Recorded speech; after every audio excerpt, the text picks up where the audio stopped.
Inside the Amstrad PC330 450DX2 I've made a few modifications. The original hard drive is this one. It's a Quantum Maverick 270 megabyte, and it was manufactured in December of '94. So yeah, it still works, to be honest. There's no bad sectors on it. I did do a check on it, but to try and preserve its life I took it out, and besides I wanted more capacity, so I've replaced it with a CF card, a 2GB CF card, which is quite a lot of space for a system of this vintage. So there is now 16 megabytes of RAM. They're not matched, but it does work, it does like it, and we've got 256k external cache for the processor to make use of. Down there is a heat-sinked 486 50 megahertz processor. This is the system that's only got the ISA riser card. You can get the PCI riser card. I would love to get one, but I haven't found one yet. This system does allow you to, via jumpers, choose whether you want the PCI riser or the VESA/ISA riser. Now there is a couple of problems with this system, and I'm not sure if it's unique to mine or it's just the way these were designed, but when I plug a CD-ROM drive into IDE2 down here, Ethernet card won't work for some reason. The IDE2 and Ethernet card seems to conflict no matter which IRQ settings and DMA settings I choose on the Ethernet card. If there's a CD drive plugged into IDE2, it doesn't work no matter what I try. So what I've done is I've got the CD drive and the CF card reader slave and master to each other. The CF card up here is master and the CD drive is IDE. It works fine that way for whatever reason. The card that I've got installed is one of the famous Freecom Etherlink 3, which is a 3C5098 Model C. So yeah, that's perfect for Ethernet on this system. It allows it to connect to the internet even. So I need to see if I can remove this at some point. It's just an old label, but yeah, we've got keyboard, we've got mouse port, we've got two serial ports, parallel port, VGA. This has actually got onboard Cyrus Logic VGA. There's the Ethernet card, and now I've got one of these adapters that allows you to move and plug in the Ethernet. Well, that's really good and useful for transferring from a modern PC to this. The power supply is original, and it's the Magnatech, made in Italy. 100 to 127 to 200 to 240 volts, 50-60 hertz, and yeah, so not sure what wattage it is. Probably quite low considering it's running in a 486. I've also got this Creative AWE32 sound card. It does accept memory modules for the wavetable, I believe, or the MIDI, but yeah, this is a Creative Tech 95 plug and play 1995 made in Singapore card. A bit dusty in places, could do with a bit of a clean up, but it works fine. It's a gigantic sound card. Look at the size of that. So a side view of the riser card now. You've got your Ethernet 3 here. I need to screw it in. I'm going to do that in a minute. I've got the CF card reader. Just using a jumper for an extension to the power supply for the 4-pin little connector it requires, and that's just a spare Molex there. It's going over the top. It could go through as well, but I've got it over the top just for a bit easier of having to remove it and stuff like that. So just going to screw this in. Now I'm going to put the same card in as well. You can just about look how big that is. I mean, almost as wide as the computer itself. Here we go. Screw that in as well. Nice and sturdy. Back in this era of computing, you would have one of these audio cables as well, with that on each end Sometimes they differed a bit, but yeah, what you would do is plug one into the sound card, one end into the sound card like so, and the other end would go into the back of the CD drive in the audio socket that they used to have back in the day. This was done to provide CD audio to the sound card because it couldn't be processed through the processor back then. So if you had an audio CD in your drive, or if you had a game that streamed the music from the CD, this was required or you would not hear that music. Here is my Gotek, the floppy drive emulator with my modification. Now you will see that there is a jumper lead going into JB. See it there? Now inside the Gotek you'll see what I've also done. Internally, the other end of this lead is soldered onto a buzzer speaker and it's just hanging there. It's fine there. And this provides floppy disk drive sound emulation, which adds a nice nostalgic touch to these Gotek drives. So let's get the Gotek installed. We can get the floppy cable first to make it easier to install. You've got to sort of stretch it, like pull it hard, just so you can see the cable through here, because it's a lot more easier to get it in. And it just slots in literally like that. There's your Gotek in your 486. Now these computers actually came as Pentium models later on as well. At the side here you've got a few screws to put in. I'll do that off camera and we'll get the system back together.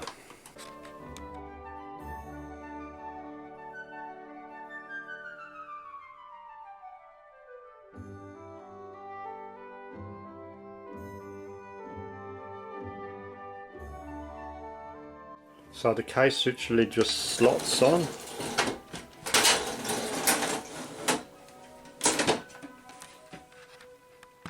Interestingly as well, this IBM rotates.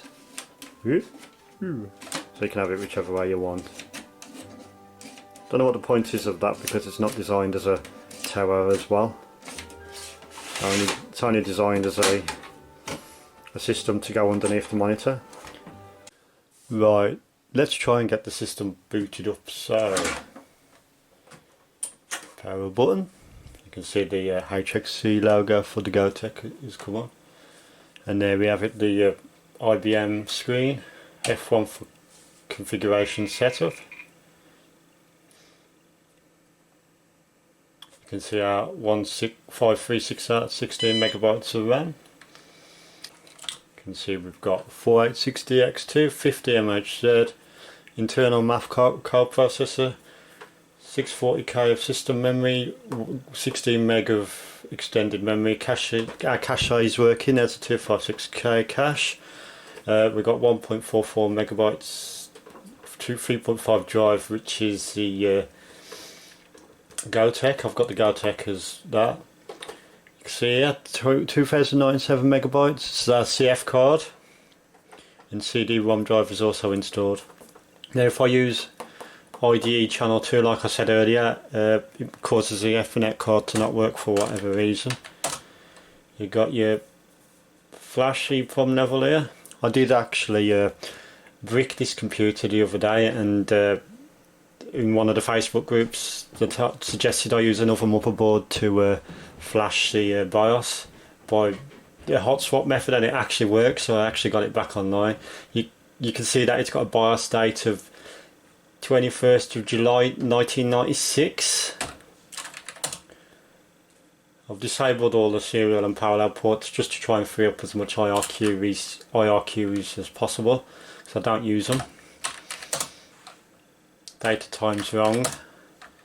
I'll have to set that.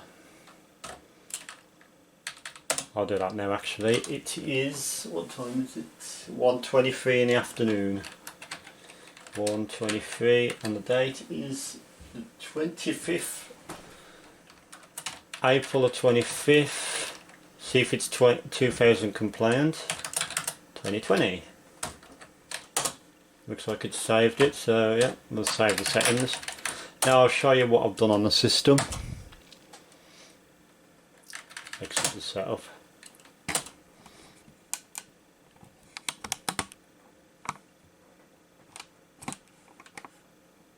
Sorry about that, I'm finding it awkward to get a decent camera angle. So I've got a multi-boot on this. I have got OS2 Warp 4, Windows 95 and DOS 6.22. Now you can choose either one of these. So I'll show you OS2 first of all. So just select it. They're all on the same CF card in different partitions. You can see the famous OS2 at the corner. There it is, OS2 Warp. Now,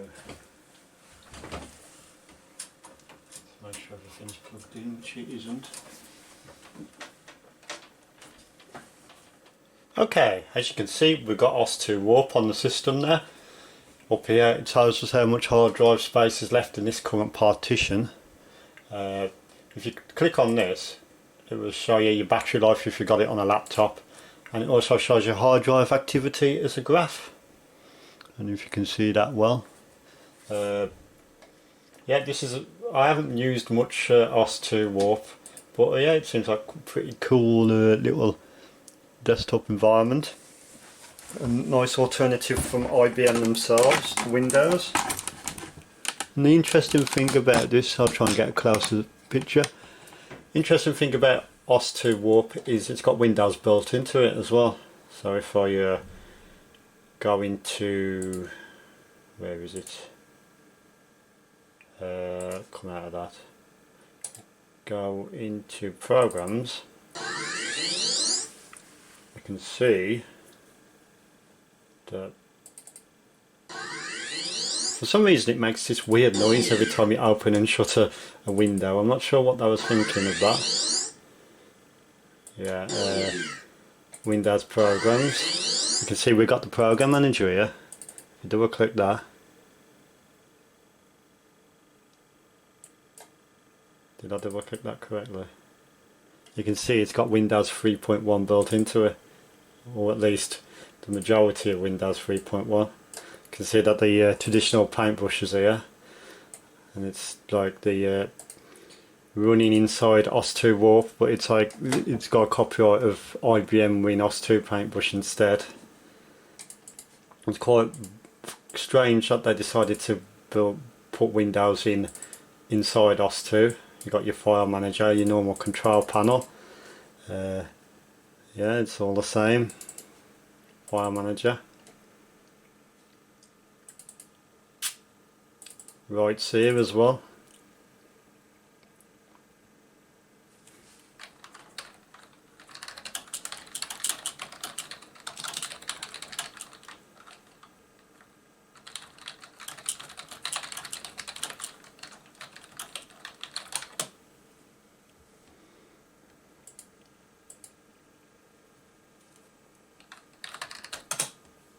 Yep, perfectly fine, functioning.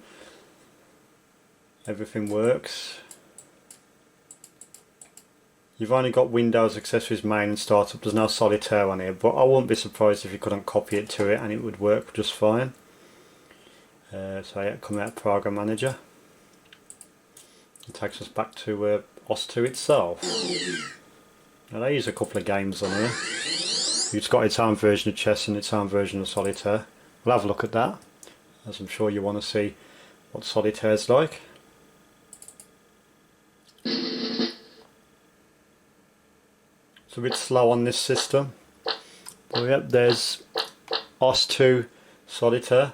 Similar idea to the Windows version, but it's sort of like on the side instead of underneath. This is where you deal your next card. So yep, that's Solitaire for you. And it's Solitaire version 3.0, copyright IBM Corp 92, 95 and 96. What else have we got on the system? If you look up here, we've got all this. There's a system setup, plenty of things to alter it.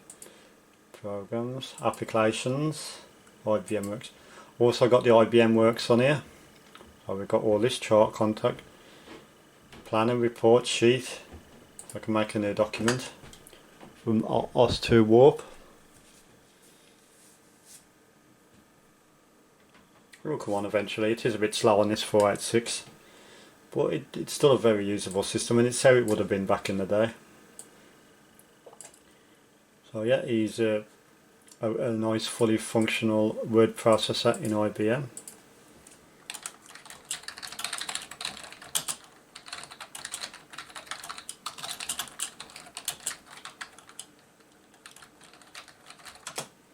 There we go, plenty of fonts. So yeah, pretty decent word processor. No, I won't save that. Now, one thing that's really cool, took me a while to figure it out, is if I go to command prompts, you will see that I've actually got this working online in 2020. So yeah, there's a ping for google.com.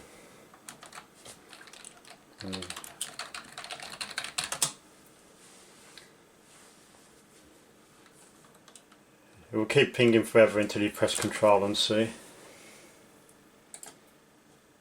If I run that,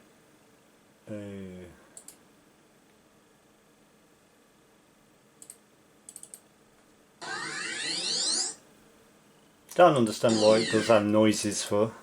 A bit silly. I've got Netscape, a very old version of Netscape Navigator on here, version 2.02, and you'll see once it comes on, yeah, the colour depth isn't very good. I couldn't get anything higher than 256 colours. Yeah, it will say that, but if I go to the old net, it should work.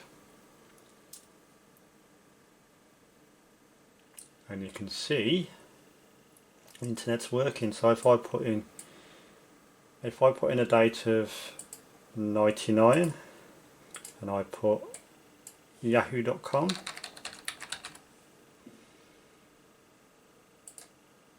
and you'll see the 486 can run the internet. Very basic site, so hardly anything works on it.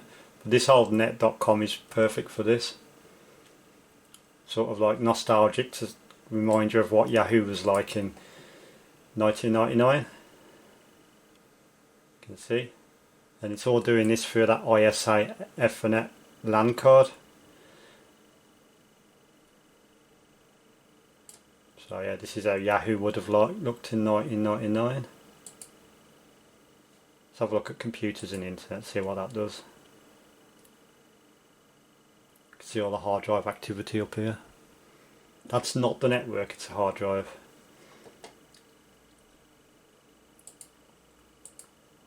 You can see plenty of internet working. Hardware, let's have a look at hardware. Oh, error. Okay. So not every site's cached on the oldnet.com. But yeah, you get the idea. So let's have a look at the system in DOS and Windows 3.1 next. Okay, let's start up with DOS and 3.1. I'll bring you back a bit.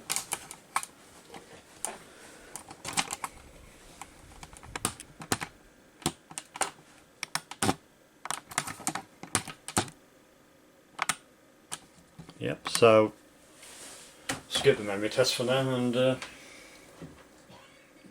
have a look at DOS and 3.1. So you have to choose DOS for that one. Now I've got this memory. This is available from philscomputerlab.com, which is really useful for DOS. There's our CD drive. Now I want to show you something that's weird on this system. If I go into the Sound Blaster directory and go for CTCU, I think it is, the sound card utility. And if I go to menu, PNP cards, plug and play cards, sorry, choose the sound card. Okay, PNP, yeah, resources. Now I can have it as, if I try and choose configuration 0, it says DMA1 conflicts with system settings.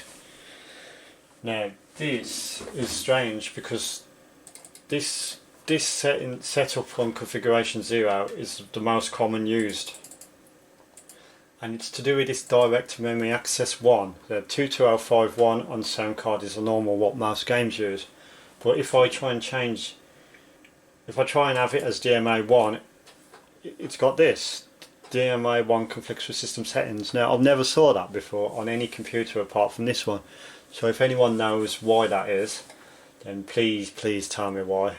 If it's an actual fault with the system or it's just the way these systems were designed. If anyone's got one of these computers, can you please confirm it, because I have wondered that for years. I can change it.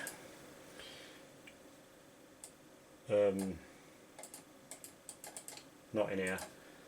I can change it via this. See, if I try and choose one, DMA1 conflicts with system device settings. 0 works, so does 3. But the trouble is, DMA1 is used for a lot of old games. So yeah, that's one of the things I don't understand with this computer, and if anyone knows why that is, please let me know. But there is an alternative small footprint driver called CT4170, CT4170.exe, which will allow it on i5 and D1. So certain games work fine there. If I go into games, Wolfenstein, you'll see that Sound Blaster's there.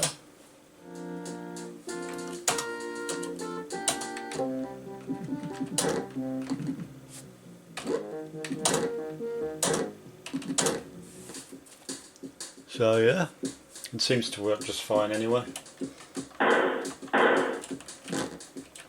But some of the sounds are messed up. It's probably still conflicting on that DMA1. This game requires it to be on DMA1 for digital sounds.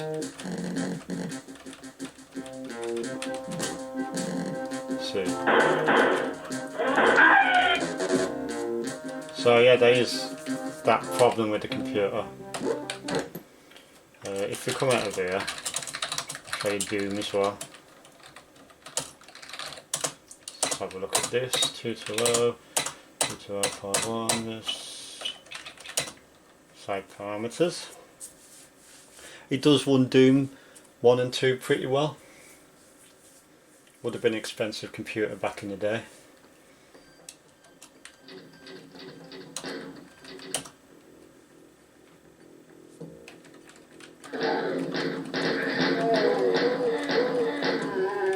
Frame rate is a little slow, but it's not bad. You can reduce the screen size as well, of course.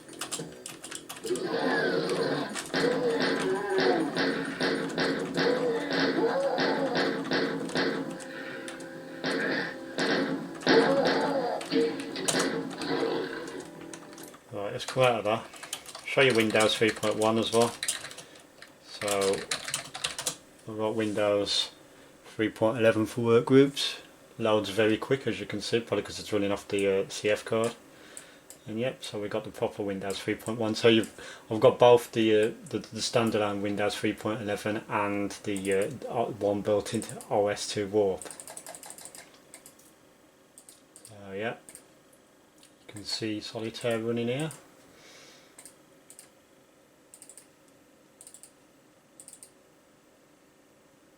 Yep, so shall we have a look at Windows 95 next? Control Alt, you're not really supposed to do. Tell you what, if I exit Windows, now Control Alt and delete it. I'd considered more safe than trying to reset from Windows.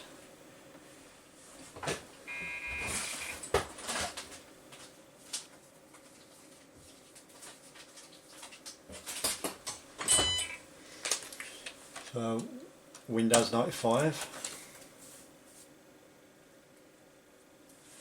So yeah, that's the third operating system.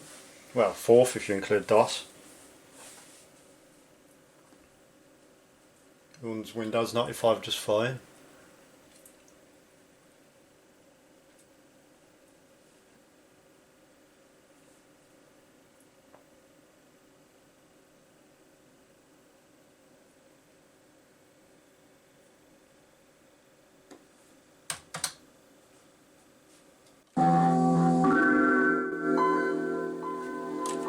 I come out bloody loud. That's 95 running.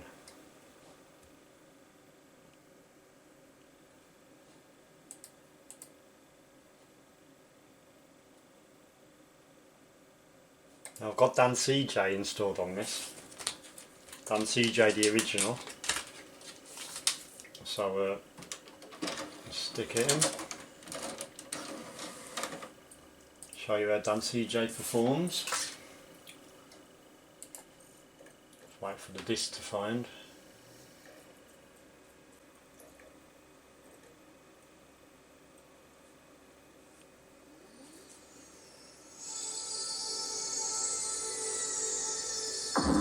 Welcome to the dance, Ejay. Check successfully completed. Check successfully completed.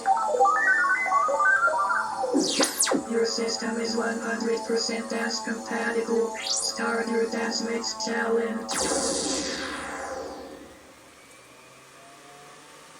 So yeah, there's Dan CJ intro. So the system has just enough power and speed to run Dan CJ.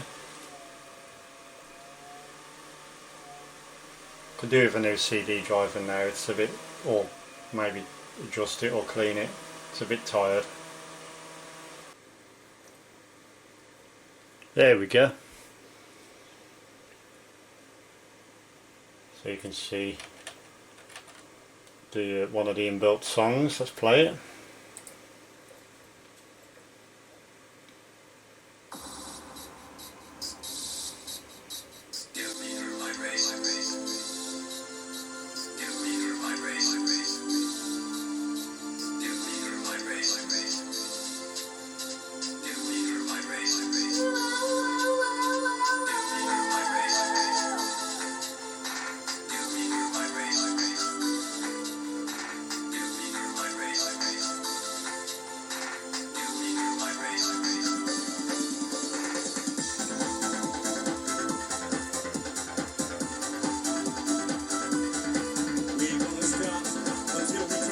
So as you can see, the computer runs Dan CJ pretty well once it comes on.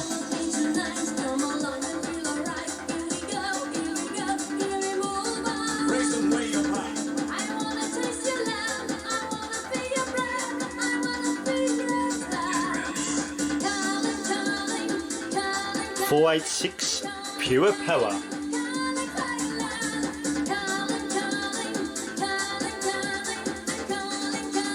I used to have a lot of fun with Dan CJ back in the day.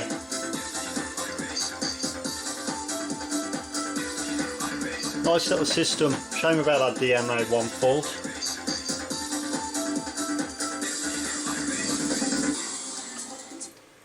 If I come out of this,